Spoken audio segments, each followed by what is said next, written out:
trade ministers discuss to enhance trade. Oil Search Limited announces grant.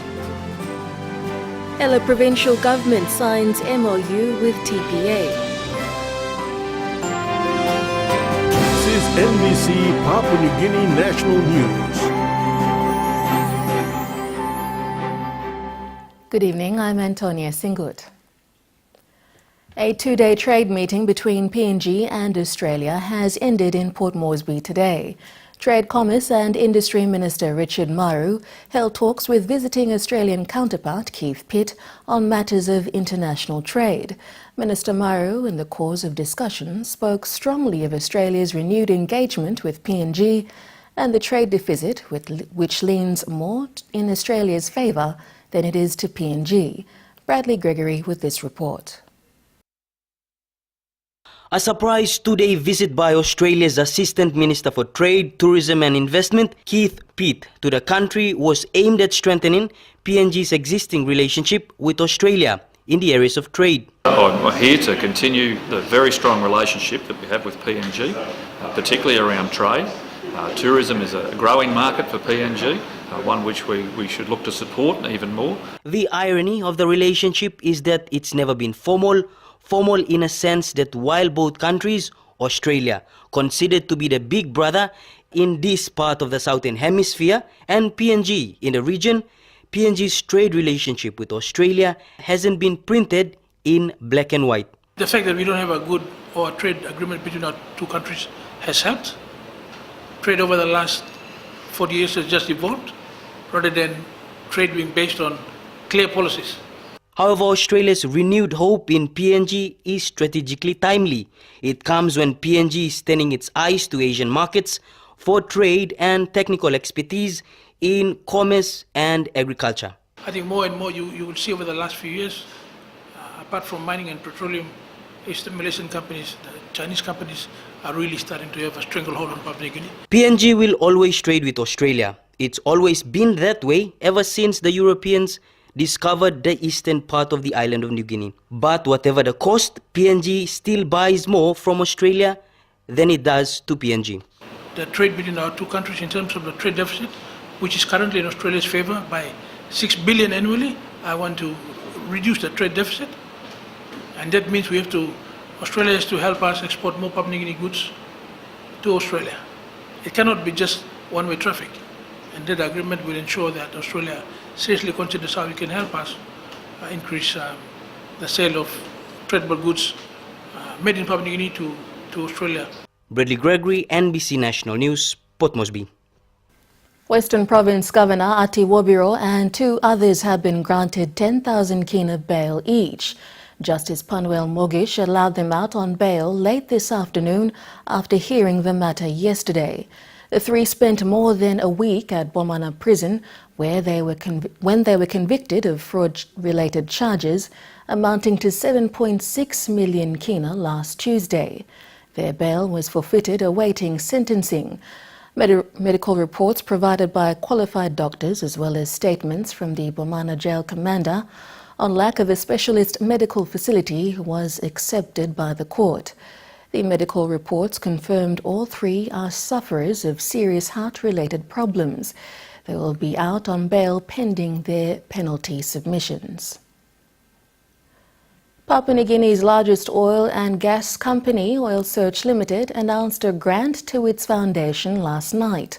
About 185 million kina will fund the Oil Search Foundation's core operational costs to deliver sustainable development programs.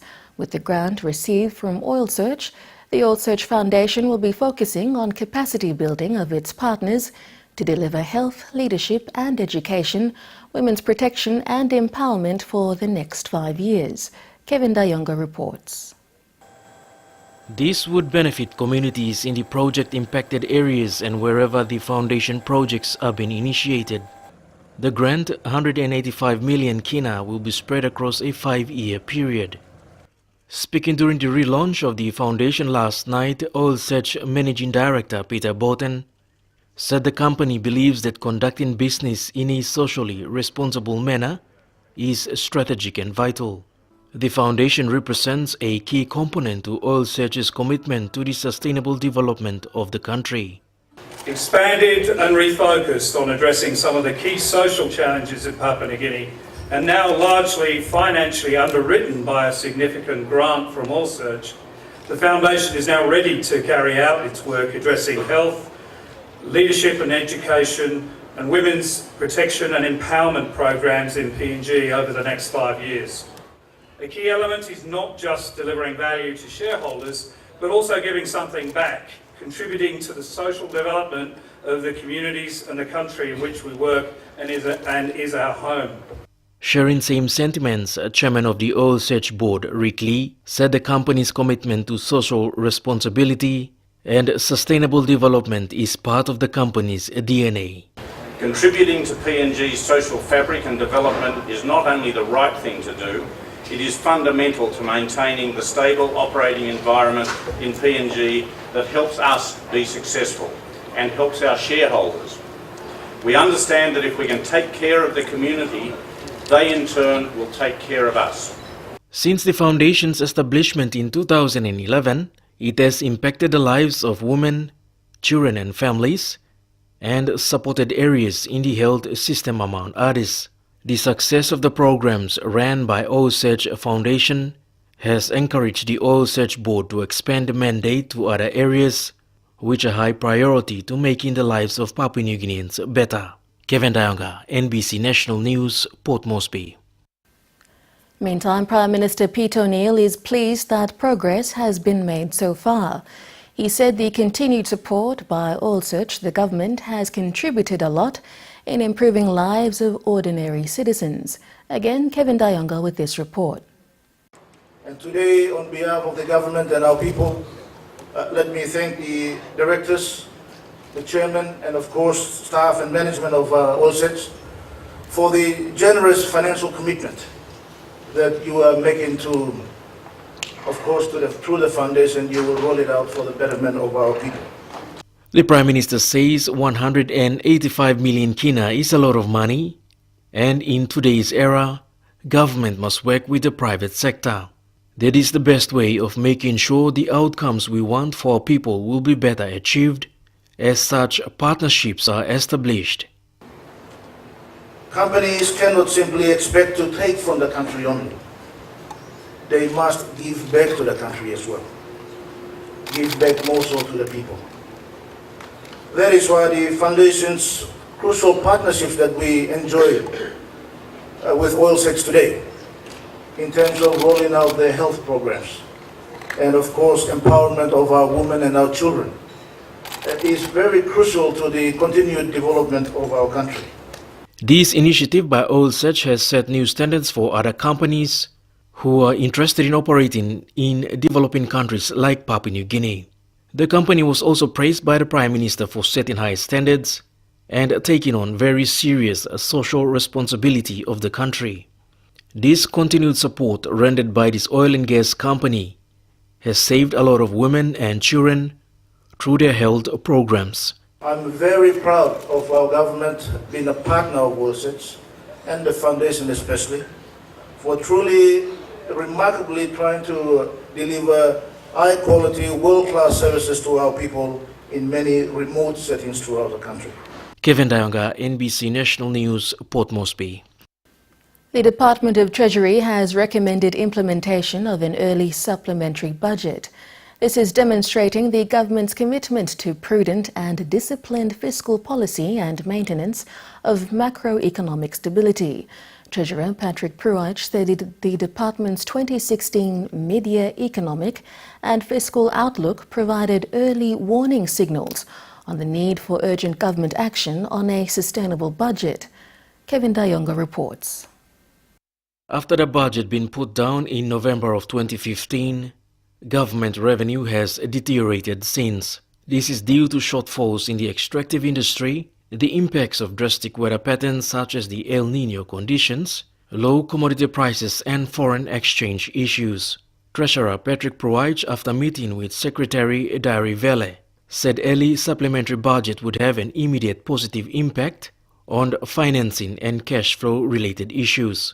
He says it will provide confidence in the government's fiscal policy and help maintain investor confidence and bring stability for the kina.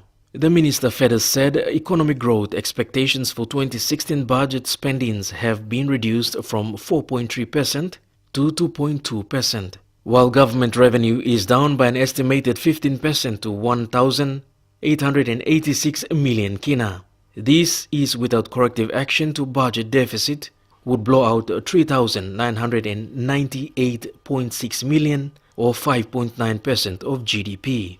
Treasury Secretary Dari Vela has recommended 2016 budget spending be reduced by 1.9 billion to 10.8 billion. This is to bring it in line with revenue shortfalls following downward revisions to the government's projection on economic growth, commodity prices and the exchange rate. Kevin Daonga, NBC National News, Port Moresby. In the panic that gripped Alatau town on Monday, it's now been established that there was an actual armed hold-up.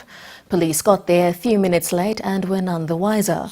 PNG Air employees in the heart of the matter finally released statements in the presence of the airline company management to police on Tuesday, stating that at least 2 suspects wielding a bush knife and a pistol had held them up and took off with cash. Priscilla Waikaidi has more from Alatau.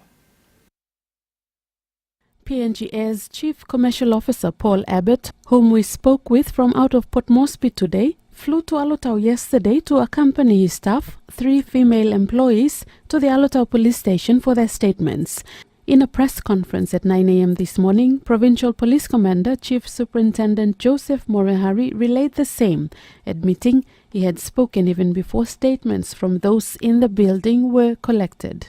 Nobody actually came to us to say that robbers have left. So we had this mind that they were still in the building. So police role for us was to attend to it like a hostage situation. The robbers had made off with 345 kina cash from the airline company in Alatau before police moved in. Even up to yesterday morning, PPC Morehari had maintained to us it was a hoax until PNG Air employees released their statements towards the afternoon. Police now have this matter and the other of the shooting of a police constable on Saturday to deal with. Meantime, Governor Titus Philemon and Provincial Administrator Michael Kape, who each sent condolence messages to the family of the slain police officer, assured a more serious support of policing in Milne Bay going forward. They say this is not in Milne Bay's nature and further assured the public that all would be done to secure the peace of the province. Business has returned to normal in Alatau. Priscilla Waikaidi, NBC National News, Alatau. Let's take a look at the weather preview with Douglas. Thanks, Antonia. Good evening, everybody. The weather in brief. Most centres have been forecasted to have showers with thundery conditions, whilst others will continue to experience fine weather. I'll have all the weather details a little later in the bulletin. For now, Antonia, it's back to you. Thank you, Douglas. Coming up after the break, Tourism Minister challenges provinces not to rely on national government, and Kandri and Gloucester District celebrates telecommunication tower. Stay with us on NBC National News.